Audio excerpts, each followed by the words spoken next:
কেউ মারা গেলে চোখে পানি আসা জায়েজ আছে, কেউ মারা গেলে অন্তর ব্যথিত হওয়া ঠিক আছে। 3 নাম্বার, কেউ মারা গেলে শোকাহত হওয়া ঠিক আছে।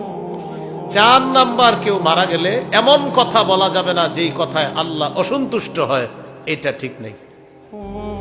তাহলে চোখে পানি ঠিক আছে, অন্তর ব্যথিত হবে ঠিক আছে, শোকাহত ঠিক আছে।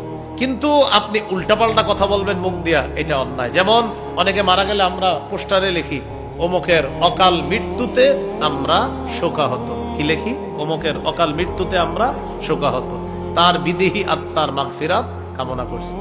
আচ্ছা, অকাল মৃত্যু যে লেখলেন, তার মৃত্যুটা কবে হইলো ভালো হইতো একটু বলেন। অকাল মানে কি? মানে এই কালে ঠিক হয় না, কোন কালে?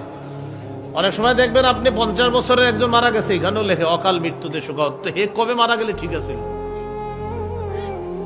তাহলে আজকে থেকে আমরা কোনোদিনও অকাল মৃত্যু বলবো না, ঠিক আছে না ইনশাল্লাহ?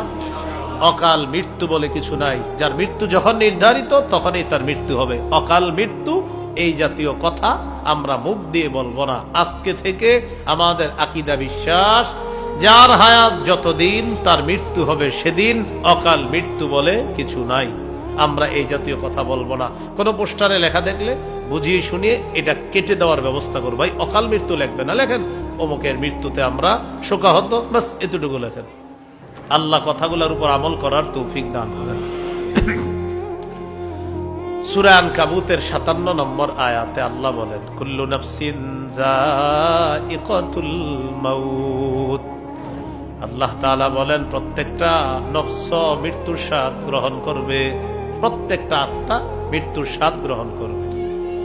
সূরা মুনাফিকুনের 11 নম্বর আয়াতে আল্লাহ বলেন, ওয়ালাই ইউআখিরাল্লাহু নাফসান ইযা জাআ